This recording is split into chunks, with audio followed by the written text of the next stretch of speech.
اللہ رب العزت نے مٹی سے پیدا کیا ہے. کس سے پیدا کیا؟ مٹی سے. اور جنات کو اللہ تبارک تعالیٰ نے کس سے پیدا کیا؟ آگ سے. جنات کو آگ سے ہے نا. قرآن پاک کے اندر سورہ رحمان کے اندر ہے خلق الانسان من صلصال کالفخار وخلق الجان من مارج من نار. قرآن کی آیت ہے کہ اے میرے بندے میں تمہیں جب پیدا کرنا چاہتا مٹی کو اٹھا کر پتلا بنایا آدم کا, اور آدم کا پتلا بنا کر کھرکھراتی ہوئی جب کھرکھرانے لگا پتلا تو اس کے اندر روح کو ڈال دیا, روح کو ڈال دیا. اور اسی طریقے سے اللہ پاک نے کہا جنات کو جب میں پیدا کرنا چاہا تو آگ سے وہ آگ کو اٹھایا اور آگ کے اندر حکم دیا, پیدا ہو گیا. لیکن کیا ہمیں اور آپ کو پتا ہے کہ آقا علیہ الصلوۃ والسلام کو اللہ رب العزت نے کس چیز سے پیدا کیا ہے؟ کس چیز سے پیدا کیا؟ کس چیز سے آقا صلی اللہ علیہ وسلم کی پیدائش ہوئی؟ کن چیزوں کا استعمال اللہ رب العزت نے کیا ہے؟ پتا ہے؟ نہیں پتا ہے نا. اس لیے میرے بھائیوں میں آج کی جمعے کے اندر ان کی پیدائش کے اوپر روشنی ڈالوں گا کہ آقا علیہ الصلوۃ والسلام کو اللہ پاک نے کن چیزوں کن اشیاء سے اللہ رب العزت نے ان کو استعمال کر کے آقا صلی اللہ علیہ وسلم کو پیدا کیا ہے. آتا ہے حدیث پاک کے اندر کہ اللہ رب العزت وہ جب پیدا کرنا تھا آقا نامدار تاجدار مدینہ احمد مصطفیٰ صلی اللہ علیہ وسلم کو تو حکم دیا ہے جبریل. جبریل کون ہے؟ تمام فرشتوں کے سردار ہیں, تمام فرشتوں کے سردار ہیں. جبریل کو حکم ہوتا ہے اے جبریل آؤ میرے پاس, میں ایک چیز تمہیں بتانا چاہتا ہوں اور تمام انبیاء کو اکٹھا کر دو. میں جلسہ کرنا چاہتا ہوں, میں تمام صلحاء کو بتانا چاہتا ہوں, تمام انبیاء کرام کو بتانا چاہتا ہوں کہ میں اپنے محبوب کی پیدائش کی چیزوں سے کرنا چاہتا ہوں. اللہ پاک نے جبریل کو حکم دیا, جبریل کو حکم دیا ہے جبریل جاؤ مدینہ پاک کے اندر. اس وقت مدینہ کو مدینہ نہیں کہا جا رہا تھا, اس وقت مدینہ کا نام یثرب تھا. کیا تھا؟ یثرب تھا. اے جبریل امین علیہ السلام کہتے ہیں بارے تعالیٰ میں جاتا ہوں مدینہ کی طرف, کیا حکم ہے بتاؤ, کیا مجھے کرنا ہے یہ چیز بتاؤ. اللہ پاک نے کہا ہے جبریل جاؤ مدینے کے اندر, اور مدینے کے اندر جا کر کے ایک مٹھی جبریل سے ہاتھ مار کر کے اور مجھے ایک مٹھی مٹی لے کر کے میرے پاس آؤ. میرے پاس آؤ گے میں بتاؤں گا. جبریل امین حکم سنتے ہی مدینے پاک کے اندر تشریف لے جاتے ہیں اور مدینے کے اندر ایک مٹھی کو اٹھاتے ہیں, مٹی کو اٹھا کر کے اللہ رب العزت کے سامنے پیش کرتے ہیں. اے بارے تعالیٰ یہ مٹی ہے, یہ مدینے کی مٹی ہے, یہ مدینہ شریف کی مٹی ہے, اے بارے تعالیٰ یہ لے لو. اللہ پاک حکم کرتے ہیں اے جبریل اتنا سے کام چلنے والا نہیں ہے, اتنے سے کم جاؤ جنت کے اندر جاؤ, مشک لے کر آؤ. کیا لے کر آؤ؟ مشک لے کر آؤ. اور مشک لے کر آئے. پھر اللہ تعالیٰ نے بھیجا اے جبریل جنت کے اندر جاؤ, پھر جعفران لے کر آؤ. کیا چیز لے کر آؤ؟ جعفران لے کر آؤ. اللہ پاک نے جنت کے اندر بھیجا جاؤ اے جبریل جاؤ جنت کے اندر کافور لے کر آؤ. کیا لے کر آؤ؟ کافور لے کر آؤ. اور جنت کے اندر 3 بڑی بڑی نہریں ہیں. جنت کے اندر 3 بڑی بڑی نہریں تو بہت ہیں جنت کے اندر, لیکن جو قرآن کریم کے اندر آیا ہے جنت کے اندر 3 بڑی بڑی نہروں کا نام, ایک کا نام مختوم ہے, دوسرے کا نام رحیق ہے, تیسرے کا نام سلسبیل ہے. کہ اے جبریل جاؤ جنت کے اندر اور جنت کا پانی لے کر آؤ. حضرت جبریل علیہ السلام حکم کے تعمیل کرتے ہوئے سارے چیزوں کو اکٹھا کر کے اللہ رب العزت کے سامنے پیش کر دیا. اب اللہ پاک نے فرمایا اے جبریل اب سارے انبیاء سے کہا دو سب ہٹ جاؤ اور تم بھی ہٹ جاؤ, تمہاری ضرورت نہیں اور وہ انبیاء اکرام کی ضرورت بھی نہیں. کیوں؟ اس لیے کہ میں اپنے محبوب کو پیدا کرنا چاہتا ہوں, اپنے محبوب کو پیدا کر کے دنیا والوں کو بتانا چاہتا ہوں کہ لما خلقت یدیا, کہ اپنے محبوب کو اپنے ہاتھ سے پیدا کرتا ہوں, اپنے محبوب کو اپنے ہاتھ سے بناؤں گا. کس سے بناؤں گا؟ اپنے ہاتھ سے بناؤں گا. حضرت جبریل امین علیہ الصلوۃ والتسلیم ڈرتے ڈرتے اللہ تبارک تعالیٰ سے عرض کرنے لگے، اے باری تعالیٰ جو تیرا حکم تھا میں نے لا دیا، تو نے جعفران کہا جعفران دے دیا، تو نے مشک کہا مشک بھی لا کر دے دیا، تو نے کافور کہا وہ بھی لا کے حاضر کر دیا، تو نے جنت کی 3 نہروں کا پانی مانگا وہ بھی عطا کر دیا. اے باری تعالیٰ لیکن مجھے جانے سے پہلے مجھے ایک چیز تو بتا، میں ڈرتا ہوں، پوچھتے ہوئے بھی ڈر لگتا ہے. اے باری تعالیٰ اگر تو راضی ہونا چاہتا ہے، اے باری تعالیٰ اگر تو بتانا چاہتا ہے تو یہ چیز بتا دے، اتنے چیزوں کو جو تو میں نے لایا ہے ان چیزوں سے تم کیا بنانا چاہتے ہو؟ آپ کیا بناؤ گے؟ ہے نا، باقی بات ہے نا، کیا بنانا چاہتے ہیں؟ اللہ پاک نے کہا جبریل سنو، ٹھہرو، ٹھہر جاؤ، میں بتا رہا ہوں. میں نے تو یہ مٹی مانگا مدینہ شریف کے اندر، مدینہ شریف سے مٹی مانگا تو سنو اے جبریل سنو، میں اس مٹی سے اندر اپنے نبی آقا صلی اللہ علیہ وسلم کا میں جس میں عطر بنانے والا ہوں، جس میں عطر کا پتلا بنانے والا ہوں، جس میں عطر اس مٹی سے بناؤں گا. کس سے بناؤں گا؟ کس سے؟ مٹی سے. پھر جبریل نے کہا اے باری تعالیٰ یہ بتا مشک بھی میں نے جنت سے لایا تو سنو، مشک سے میں آقا صلی اللہ علیہ وسلم کو جو جسم کے اندر خون مبارک ہوگا وہ خون مبارک میں اس سے بناؤں گا. کس سے بناؤں گا؟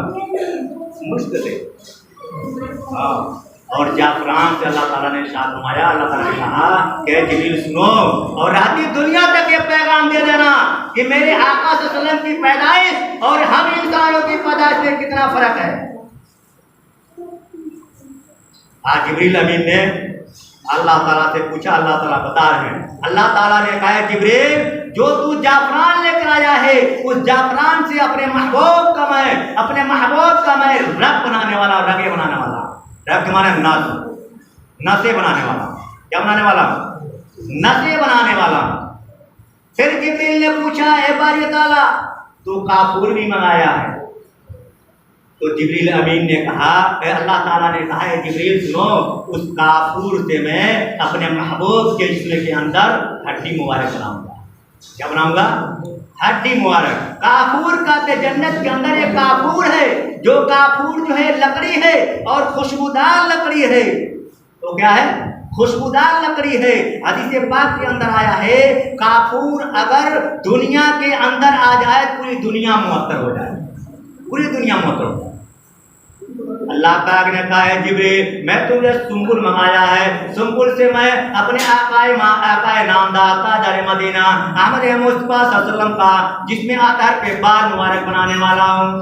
سنبل کو مانا ہوتا ہے گھاس. سنبل کو مانا ہوتا ہے گھاس. یہ قرآن کریم کا لفظ ہے سنبل. سنبل کو مانا کیا ہوتا ہے؟ گھاس پودا. اس پودے سے کیا بنائے گا اللہ پاک؟ کیا بنائے گا؟ بال مبارک. یعنی جتنے جسم کے اندر بال ہوں گے اس سنبل سے اللہ پاک نے بنایا ہے. اور 3 نہروں کا پانی مانگا تھا، 3 نہروں کا پانی مانگا تھا. تو جبریل نے کہا ہے باری تعالیٰ وہی بتا دیجیے کہ 3 نہروں کا پانی آپ کیا کریں گے؟ اللہ پاک نے کہا ہے جبریل ان 3 نہروں کے پانی سے آقا نامدار تاجر مدینہ احمد مصطفیٰ صلی اللہ علیہ وسلم کے جسم کے اوپر جو بھی پسینہ ہوگا، جو بھی تھوک مبارک اندر بنے گا، میں ان 3 نہروں کا وہ تھوک مبارک اور پسینہ مبارک. دیکھیں نا حضور نبی کریم صلی اللہ علیہ وسلم کی زندگی ہے. حضور کریم صلی اللہ علیہ وسلم کے ایک مرتبہ پچھنا لگوایا.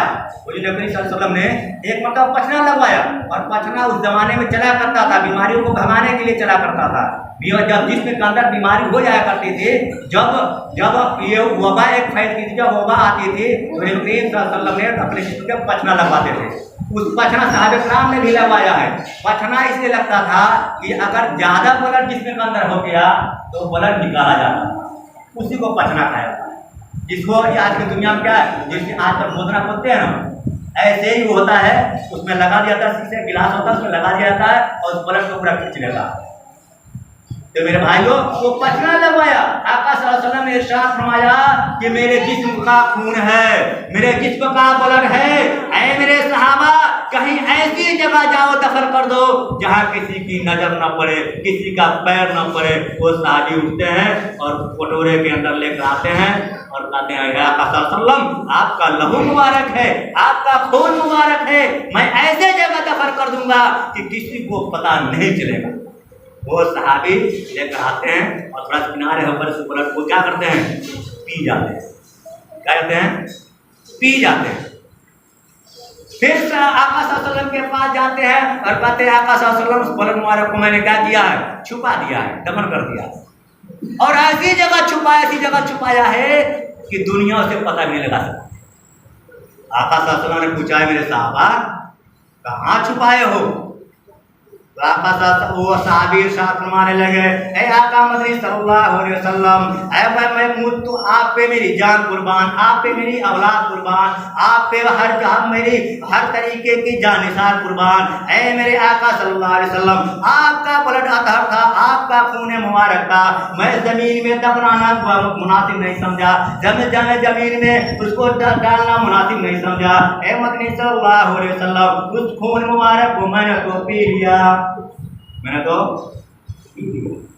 آقا صلی اللہ علیہ وسلم نے ارشاد فرمایا کہ میرے صحابہ سنو سب جمع ہو جاؤ، میں جنت کی بشارت دینا چاہتا ہوں۔ جس صحابہ کے اندر آقا مدنی صلی اللہ علیہ وسلم کا خون اطہر اس کے جسم میں چلا جائے، جہنم کی آگ لگ جائے، جہنم کی آگ لگ۔ میرے بھائیو تو یہ ربیع الاول کا مہینہ ہے۔ اس ربیع کا معنی ہوتا ہے بہار کے، ربیع کا معنی ہوتا ہے بہار کے، یعنی خوشی خرم والا موسم۔ میرے بھائیو آقا مدنی صلی اللہ علیہ وسلم، آقا مدنی صلی اللہ علیہ وسلم جس دن پیدا ہوئے، جس دن اپنی ماں کے پیٹ سے باہر آئے، حضرت آمینہ کے پیٹ سے باہر آئے، تو اس وقت ماں کا کیا نام تھا پتا ہے کیا نام تھا؟ آمینہ، آمینہ۔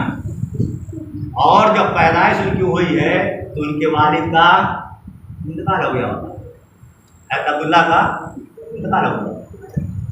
اسی لیے نے قرآن کریم نے نقشہ کھینچا ہے الم یجدک یتیما فآویٰ ووجدک ضالا فہدیٰ، کہ میں نے اپنے آقا صلی اللہ علیہ وسلم کو یتیم پیدا کیا ہے۔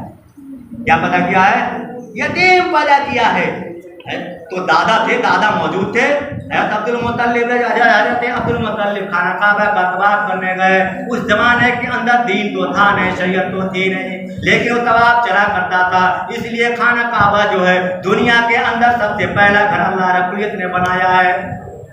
پہلا گھر اللہ رب العزت نے کون سا گھر بنایا ہے؟ خانہ کعبہ۔ تو یہ جب طواف کرنے گئے حضرت عبد المطلب تو دیکھ کیا رہے ہیں؟ خانہ کعبہ اپنی جگہ سے اٹھا اور سیدھے نیچے جا رہا ہے، نیچے جا کر کے پھر کھڑا ہو۔ ان کو تعجب ہوا۔ ابھی تعجب سے دیکھ ہی رہے کہ مقام ابراہیم وہاں پہ ہے، خانہ کعبہ کے اندر مقام ابراہیم ہے جو شیشہ لگا ہوا ہے، اور اس کے اندر 2 پیر کے نشان ہیں، جو پیروں میں دیکھا ہوں گے 2 پیر کے نشان ہیں۔ وہ بھی اپنے جیسے اٹھا اور وہ بھی جھکا اور جھک کر پھر کھڑا ہوا، جھک کر کے پھر کھڑا ہوا۔ یہ عبد المطلب دیکھ کر تعجب پڑ گئے، یہ ماجرا کیا ہے؟ فوری طور پہ ہم بھی ڈر جاتے ہیں، آپ بھی ڈر جاتے ہیں۔ یہ مسجد ہے، مسجد اپنی جگہ سے اگر ہلنا دھلنا شروع کر دے اور نیچے جانا شروع کر دے تو سب لوگ ڈر جائیں گے، سب لوگ باہر ہو جائیں گے۔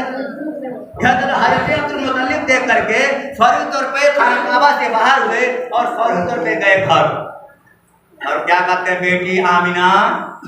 بیٹی آمینہ عجیب گجب ہو گیا، ارے گجب ہو گیا۔ خانہ کعبہ اپنی جگہ سے نیچے جا رہا ہے، مقام ابراہیم اپنی جگہ نیچے جا کر اٹھ جا رہا ہے۔ حضرت آمینہ باہر آتی ہے، کہتی ہے کیا بات ہے؟ تو ایسی بات ہے۔ حضرت آمینہ کہنے لگے اے میرے ابو جان، جو میرے پیٹ کے اندر حمل تھا، جو میرے پیٹ کے اندر جو بے حمل ٹھہرا ہوا تھا، وہ آج حمل وہ باہر آ گیا ہے۔ اس کے مہمان نوازی میں، اس کی ادب و احترام کے اندر خانہ کعبہ بھی جھک گیا ہے اور مقام ابراہیم بھی جھک گیا ہے۔ کون تاریخ